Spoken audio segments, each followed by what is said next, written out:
Shalom. First and foremost, I want to give all praises, honor, and glory to Yahweh, Bahasham Yahushai, Bahasham, Racha Kodesh.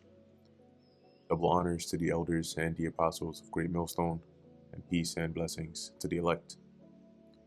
Today we're going to go into the book of 1 Kings, the 11th chapter. And in this chapter, as you can see in the subheading, Solomon turns from God. So it's in this chapter that we start to see the ending of the reign of King Solomon, and the ill direction, right, that he ends up turning towards, and what that ends up meaning for the rest of the nation of Israel. So this is the book of 1 Kings chapter 11 verse 1. But King Solomon loved many strange women, together with the daughter of Pharaoh, women of the Moabites, Ammonites, Edomites, Zidonians, and Hittites, of the nations concerning which the Lord Yahweh said unto the children of Israel, Ye shall not go in to them, neither shall they come in unto you, for surely they will turn away your heart after their gods. Solomon clave unto these in love. All right, and the going in unto them and them coming in unto you is that marriage, right? Giving your sons and daughters to them and vice versa. And the reason being, as the Lord said, right, they would turn your hearts after their gods, and it would be easier for them to do so. One example being, if you go all the way back to the time of the garden, Eve was able to sway Adam into partaking of that fruit of the knowledge of the tree of the knowledge of good and evil, because she was his wife. She was so close to him, right? And so, when you marry these women, as the Lord is saying, just like King Solomon clave onto them in love, you would, through the love, you would end up possibly going off. And the Lord was trying to avoid that here. In any case, the story continues. Verse 3, and he had 700 wives, princesses, and 300 concubines, and his wives turned away his heart. See? His wives turned away his heart. What that means is his mind was not perfect with the Lord anymore. Okay? He ended up, being swayed, by his wives here. For it came to pass when Solomon was old, that his wives turned away his heart after other gods. And his heart was not perfect with the Lord Yahweh his God, as was the heart of David his father. And the reason it wasn't perfect was because, instead of serving the Lord and only the Lord, due to his wives and the gods that they followed and they served, he ended up, partaking in that, which we're going to read in the verses below. Verse 5, for Solomon went after Ashtoreth, the goddess of the Zidonians, and after Milcom, the abomination of the Ammonites. And Solomon did evil, and these are idols, by the way, right? That these other nations worshipped as gods. And Solomon did evil in the sight of the Lord Yahweh, and went not fully after the Lord Yahweh, as did David his father.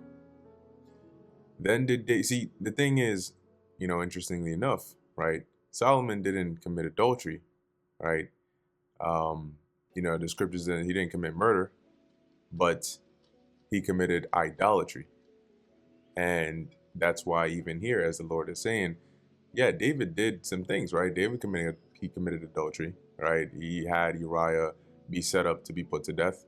But, in all of that, he repented. But above that, as the scriptures say, his heart was perfect with the Lord. Okay, so he fell prey to the fleshly desire, but at the end of the day, his heart always stayed, in line with the Lord, and he always only served Yahweh, Bahasham Yahushai. Verse 7, then did Solomon build an high place for Chemosh, the abomination of Moab, in the hill that is before Jerusalem. So that high place being like an altar, or, as some would call it, a shrine, but a place of worship where they could sacrifice and worship these gods. And notice as well what this is doing, right? As the king, the ruler, you're setting up these high places within the borders of Israel. That's not going to be just for his wives that would serve there and worship there, but you would also have other Israelites who would then be influenced, seeing these different high places around, to start partaking in that. Okay, and so by Solomon doing this, he also, introduced a heavy presence of idolatry into Israel, as where he should have been doing the opposite. In the hill that is before Jerusalem, and for Molech, the abomination of the children of Ammon. And likewise did he for all his strange wives, which burnt incense and sacrificed unto their gods. And the Lord Yahweh was angry with Solomon, because his heart was turned away, or was turned from the Lord God of Israel, which had appeared unto him twice, and had commanded him concerning this thing, that he should not go after other gods. But he kept not that which the Lord Yahweh commanded. And when you go back into the previous chapters, you'll notice, right, when the Lord did show up to, appeared to Solomon in that dream, the dreams that he had at Gibeon, and forget the location of the other place. After he had prayed to the Lord did warn him, right, to say that, hey, I'll establish you and can continue, your prosperity, so long as you stay right and follow my commandments and do what I require of you. Verse 11. Wherefore the Lord Yahweh said unto Solomon, for as much as this is done of thee, and thou hast not kept my covenant and my statutes, which I have commanded thee, I will surely rend the kingdom from thee, and will give it to thy servant. Now you also have to imagine, right? For those, like, you may have a woman or a child or somebody who, takes instructions or directions from you, or you may just instruct somebody concerning a certain matter. And it's one thing when you tell them how to do something and then they mess up. You show your child to do X and they do X with a little dash. Now it doesn't look like an X, right? It's one thing when that happens. It's another thing when you very explicitly tell someone, right, do not do X, Y, or Z, or do only X, Y, or Z, and then they don't do it, or they go and do something opposite, or they do what you told them not to do. And I mean, like, explicitly, like you tell them don't go over here, and then you find out that they went over here. You see, so it's a different kind of disappointment and anger when you find that out, because it's one thing if you're telling them how to do something and they're trying but they're failing at it, or at least they're trying. You may get a bit frustrated, right? Because it's like, come on, it's like the 200th try, you still can't get it right, but they're still trying. But when you tell somebody don't do this and they go and do exactly what you told them not to do, you get it's almost like disrespectful in a way, right? As though they don't respect your authority, your words, whatever it is, because they heard you say it, they agreed, and then they went and did it, right? So what reason was good, so good, right? What did you fear that much more other than me to where you went and disobeyed exactly what I told you not to do, or what I told you to do? So as it says, the Lord was angry with Solomon, and hence this was the result. Continuing in verse 11, I will surely rend the kingdom from thee, and will give it to thy servant. Notwithstanding, in thy days I will not do it for David thy father's sake, but I will rend it out of the hand of thy son. So he said, I'll still have mercy, and I'm not, I'm definitely taking the kingdom, out of your hand. Meaning, as where you had the tribe of Judah, right, the royal line, which was king over all Israel, the Lord is saying now that's not gonna be the case anymore. When you rend something, you rip it, or you separate it, you tear it up, tear it apart. So when he says he's gonna rend the kingdom from thee, it's like you're holding on to something and somebody comes and grabs and pulls and then it rips, and you may be left with like a tiny part and they get the bulk of it. But the Lord said here that because of David's sake, I'm not going to do it in your reign or in your rulership, but after you die, your son's rulership, that's when I'm going to, rend the kingdom from your line. Okay, and as it says, out of the hand of thy son. Howbeit I will not rend away all the kingdom, but I will give one tribe to thy son for David my servant's sake, and for Jerusalem's sake, which I have chosen. And the Lord Yahweh stirred up an adversary unto Solomon, Hadad the Edomite. He was of the king's seed in Edom. Okay, now at this time, right, this adversary that it's mentioning here, because now it's going to go into a bit of history of who Hadad is, right, and how he became that adversary. So in verse 14 is generally speaking here saying that during the time of Solomon, the Lord stirred up an adversary against him, which was Hadad, this Edomite here.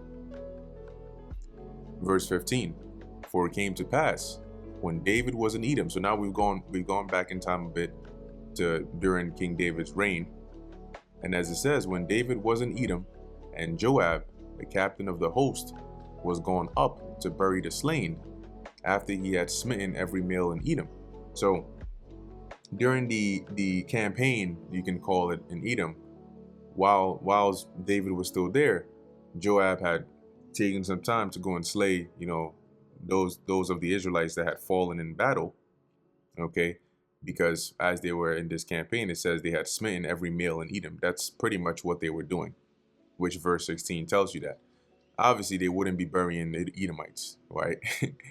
So verse 16, it says, for 6 months did Joab remain there with all Israel being the army of Israel, until he had cut off every male in Edom. So that was, that was like the goal, take them all out. However, verse 17, so it's saying that it came to pass, right, when Joab, going back to verse 15, when he went up to bury the slain, that Hadad fled. He, and remember, he's an Edomite, right? He and certain Edomites of his father's servants with him to go into Egypt, Hadad being yet a little child. So while all of this is happening, while this campaign of taking out the Edomites was happening, and the males in specific, because they are the ones who carry the seed, Hadad and a few other Edomites were able to slip away, and Hadad being yet still a child. And why him? Because he was of the king's line. So, you know how that story goes, right? They try to preserve him and so on and so forth. And they arose out of Midian and came to Paran, and they took men with them out of Paran. Now let's put this up in here and say, Hadad flees to Egypt. And let's see if they have a map on that. Take a look at some images. Maybe it's not that important of an event, which is why they didn't map it out here. But what we can do is we can look at Paran, Israel map.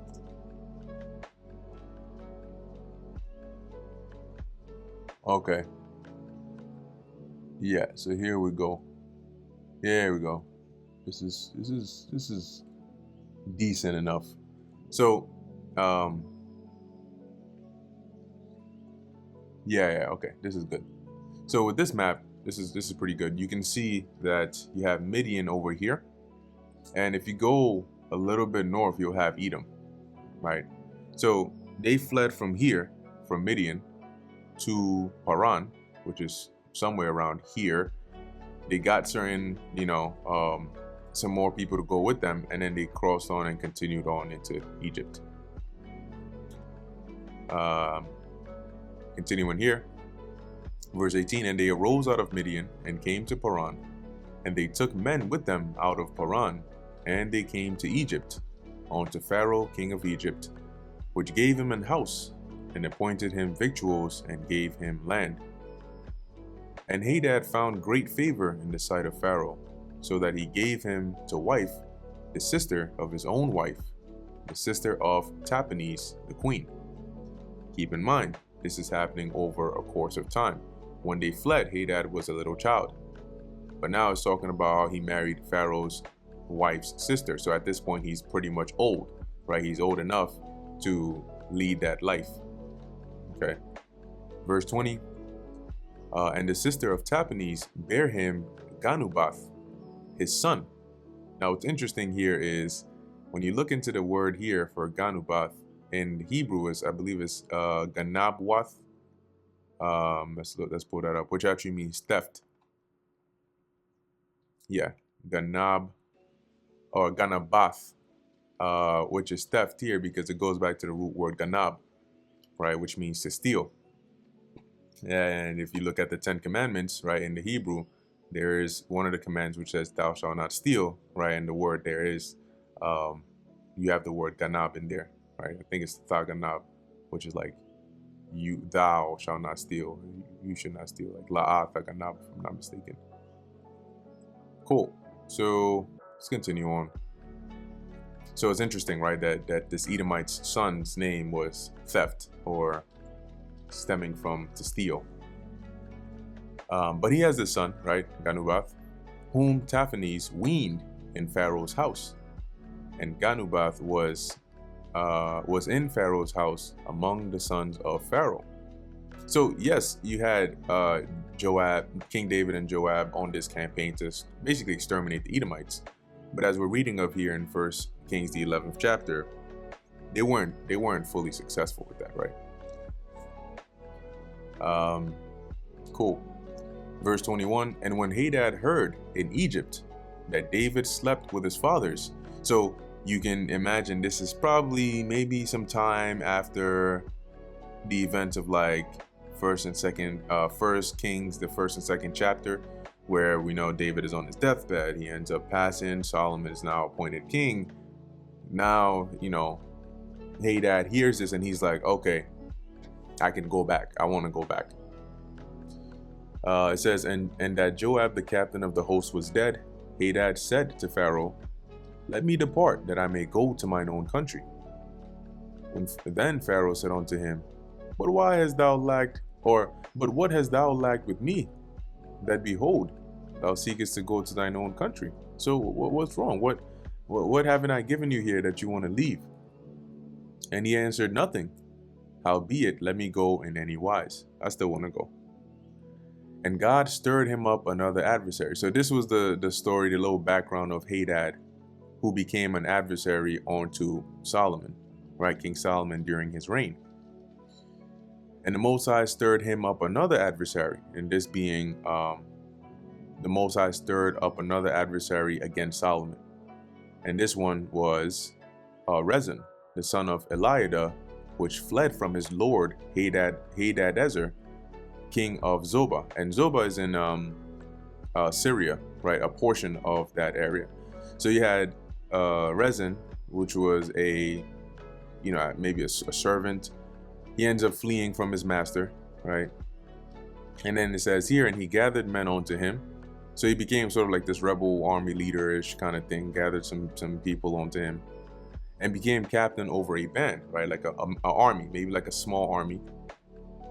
When David slew them of Zobah, and they went to Damascus and dwelt therein and reigned in Damascus. So you had this Rezin, he flees from his master. He ends up amassing a few, people, builds a small army.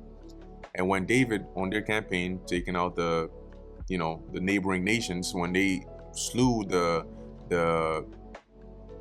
present force that was reigning in Damascus, right, particularly in Zobah, then Rezin and his men went after that and went and occupied that area and then started to reign over there. Verse 25, and he was an adversary to Israel all the days of Solomon, beside the mischief that Hadad did. So these were like the two main adversaries the Lord raised up against Solomon. And he abhorred Israel and reigned over Syria. And Jeroboam, the son of Nabat, an Ephrathite, which is another way of saying an Ephraimite, or an inhabitant of Ephraim, of Zeradah, Solomon's servant, whose mother's name was Zeruah, a widow woman, even he lifted up his hand against the king. and this was the cause that he lifted up his hand against the king. Solomon built Milo, and repaired the breaches of the city of David his father. And the man Jeroboam was a mighty man of valor. And Solomon, seeing the young man that he was industrious, meaning he got things done, he made him ruler over all the charge of the house of Joseph. So the labor force, the things, the work that needed to be done, he basically put Jeroboam in charge of that. And it came to pass at that time, when Jeroboam went out of Jerusalem, that the prophet Ahijah the Shilonite found him in the way, and he had clad himself with a new garment, and they too were alone in the field. And Ahijah caught the new garment that was on him, and rent it in 12 pieces. And he said to Jeroboam, Take thee 10 pieces, for thus saith the Lord Yahweh, the God of Israel, Behold, I will rend the kingdom out of the hand of Solomon, and will give 10 tribes to thee. But he shall have 1 tribe for my servant David's sake, and for Jerusalem's sake, the city which I have chosen out of all the tribes of Israel. So basically what happened here, right? Ahijah goes, right? He comes across, and he was sent by the Lord, obviously. So he comes across Jeroboam. He grabs that new garment, he parts it into 12, representing the 12 tribes. Then he tells him, look, take 10. And this is basically a token, right, as to what's actually going to happen, because these 10 pieces are really going to be 10 tribes out of Israel that the Lord is going to give you to reign over, because he's going to take them out of the power of King Solomon. Now these 10 tribes, you have, the 9 of the northern kingdom, and then that would include Levi as well. Because when you actually look on the map, right, you had the suburbs for the Levites, and the bulk of the territory for the northern kingdom was you had suburbs all over, right? So in any case, you had the 10 tribes here, which included Levi, and then he says, but I'm going to leave 1 tribe for David, right? For David's sake, I'm going to leave 1 tribe, which then comes up to 11. But in actuality, this 1 tribe consisted of both Judah and Benjamin. Okay, so it's primarily Judah, but Benjamin was included in there. So though it says 1 tribe, it's really referring to the 2 tribes of Judah and Benjamin. And we'll find out as we keep on going. Matter of fact, even in the next chapter. But as it says here, because that they have forsaken me, and have worshipped Ashtoreth, the goddess of the Zidonians, Chemosh, the god of the Moabites, and Milcom, the god of the children of Ammon, and have not walked in my ways to do that which is right in mine eyes, and to keep my statutes and my judgments, as did David his father. Howbeit, I will not take the whole kingdom out of his hand, but I will make him prince all the days of his life, for David my servant's sake, whom I chose, because he kept my commandments and my statutes. But I will take the kingdom out of his son's hand. So during the reign of Solomon, I'm not going to take the kingdom out of his hand. But when his son comes up into power, during his time that I'm going to take the kingdom out of his hand. And will give it unto thee, even 10 tribes. And unto his son will I give 1 tribe, that David my servant may have a light always before me in Jerusalem, so that he may have at least 1 tribe to reign over, as it says, before me in Jerusalem, the city which I have chosen me to put my name there. And I will take thee, and thou shalt reign according to all that thy soul desireth, and shall be king over Israel. Now when we jump very quickly to 1 Kings the 12th chapter, right, just a reference point here. This is 1 Kings 12 and 20. And this is obviously some time after what we just read in 1 Kings 11. And it came to pass, when all Israel heard that Jeroboam was gone or was come again, that they sent and called him unto the congregation and made him king over all Israel. So what happened here? Jeroboam ended up fleeing, which we're going to read in 1 Kings 11. And after Solomon died, Jeroboam came back. And when they found that out, everybody called him, particularly the northern kingdom in particular, right, to say, hey, come reign over us. As it says, and made him king over all Israel. And there was none that followed the house of David, but the tribe of Judah only. And that would be one tribe, right? Verse 21, and when Rehoboam was come to Jerusalem, he assembled all the house of Judah with the tribe of Benjamin, 180,000 chosen men, which were warriors, to fight against the house of Israel, to bring the kingdom again to Rehoboam, the son of Solomon.